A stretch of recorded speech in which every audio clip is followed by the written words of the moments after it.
Catholicism, with over 2 millennia of history, is a faith steeped in rich traditions that have shaped the spiritual lives of millions. Over time, however, societal shifts, modernization, and even reforms within the Church have caused some of these practices to fade into obscurity. Yet in recent years, a growing number of Catholics, particularly younger generations, have begun to rediscover and revive these forgotten traditions. Driven by a desire to deepen their faith and reconnect with the Church's historical roots, believers are breathing new life into customs that once defined Catholic identity. Here are 7 forgotten Catholic traditions that are making a powerful comeback across the globe. Number 7. Perpetual Eucharistic Adoration. Perpetual Eucharistic adoration is the practice of keeping the Blessed Sacrament exposed on the altar for continuous prayer, often 24 hours a day, with parishioners taking shifts to ensure Christ is never left alone. This tradition dates back to the early Church and was especially prominent in medieval monasteries and cathedrals, where it symbolized the unceasing worship of God. By the 20th century, however, the demands of modern life led to its decline in many parishes. Today, this devotion is experiencing a remarkable revival. In the United States, Europe, and parts of Latin America, parishes are establishing adoration chapels where people of all ages gather to pray in silence before the Eucharist. The resurgence reflects a hunger for contemplative spirituality amid a noisy, fast-paced world, with many citing the peace and connection they find in Christ's real presence. Number 6. Wearing the brown scapular. The brown scapular, a small piece of brown cloth worn over the shoulders, is a sacramental tied to devotion to the Virgin Mary. Originating with the Carmelite order in the 13th century, it became widely popular after the Blessed Mother reportedly promised Saint Simon Stock that those who died wearing it faithfully would be saved from eternal fire. Once a common sight among Catholics, its use dwindled in the 20th century as devotional practices shifted. Now the scapular is making a comeback, especially among younger Catholics drawn to Marian spirituality. Online Catholic communities, traditionalist movements, and even social media influencers are promoting it as a tangible reminder of Mary's protection and a call to holiness. Parishes are once again holding enrollment ceremonies, introducing new generations to this ancient pledge of faith. Number 5. First Friday Devotion. The First Friday Devotion, rooted in devotion to the Sacred Heart of Jesus, emerged in the 17th century through the visions of Saint Margaret Mary Alacoque.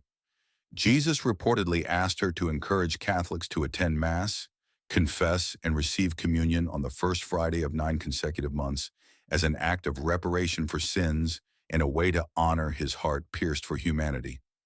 This practice was a cornerstone of Catholic piety for centuries, but waned after the liturgical changes of Vatican II in the 1960s. Today, it's seeing a revival as Catholics seek structured ways to grow closer to Christ. Parishes in North America and Europe are advertising First Friday Masses, often paired with adoration or benediction, drawing crowds eager to reclaim this promise of divine mercy in turbulent times. Number 4. Praying the Angelus. The Angelus is a short prayer commemorating the Incarnation, the moment God became man through Mary's yes. Traditionally recited at 6 a.m., noon, and 6 p.m., it was accompanied by the ringing of church bells, a sound that once punctuated daily life across Christendom. Dating back to at least the 11th century, the Angelus united communities in a rhythm of prayer, but urbanization and secularization caused it to fade in many places by the 20th century. Now it's being rediscovered as a simple yet profound way to sanctify the day. Families are reviving it at home, religious orders are teaching it to novices, and even apps and podcasts are reminding users to pause and pray. Its return reflects a longing for mindfulness and a connection to the Church's ancient cadence of worship. Number 3. Extended retreats. Extended retreats, multi-day or even month-long periods of silence, prayer, and reflection, have their roots in the early monastic traditions and were formalized by St. Ignatius of Loyola in his spiritual exercises in the 16th century. These retreats, which could last up to 30 days, were once a standard way for clergy and laity alike to discern God's will and deepen their faith. However, as life grew busier, shorter retreats became the norm. In recent years, the pendulum is swinging back. Ignatian retreat centers in Europe, North America, and beyond are reporting increased demand for longer programs, with participants ranging from college students to retirees. The rise of mental health awareness has also played a role, as people seek these retreats not just for spiritual growth, but for respite from digital overload. The silence and structure of these experiences are proving timeless in their appeal. Number two, veiling at Mass. The practice of women wearing veils or head coverings during Mass dates back to the early church and was reinforced by St. Paul's teachings in 1 Corinthians 11:2-16, where he speaks of head coverings as a sign of reverence. It remained a widespread custom until the 20th century, when the 1983 Code of Canon Law removed it as a requirement, leading to its near disappearance after Vatican II. Today, veiling is experiencing a grassroots revival, particularly among younger women in traditionalist and conservative Catholic circles. Seen as an act of humility and a way to focus on the Eucharist, it's gaining traction in parishes across the United States, parts of Africa, and Europe. Online forums and Catholic women's groups are abuzz with discussions about veiling, with many sharing how it enhances their worship experience, free from any mandate but driven by personal conviction. Number one, Friday, abstinence year-round. Abstaining from meat on Fridays as a penance for Christ's crucifixion was once a universal Catholic practice, observed every week of the year. After Vatican II, the Church relaxed this rule in many regions, requiring abstinence only during Lent, which led to its decline as a regular discipline. However, a movement to restore year-round Friday abstinence is gaining momentum.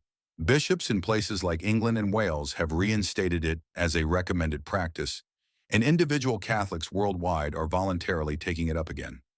For some, it's a way to honor Christ's sacrifice weekly. For others, it's a small act of solidarity with the poor, or a nod to environmental concerns about meat consumption.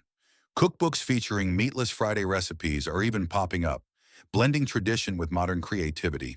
These 7 traditions, once relegated to the margins of Catholic life, are roaring back into prominence, carried by a wave of enthusiasm from believers eager to reclaim their heritage. From the quiet reverence of perpetual adoration to the tactile devotion of the brown scapular, they offer a bridge between the Church's past and its future. As of 2025, this revival shows no signs of slowing down, proving that even in a rapidly changing world, the ancient rhythms of faith still resonate deeply.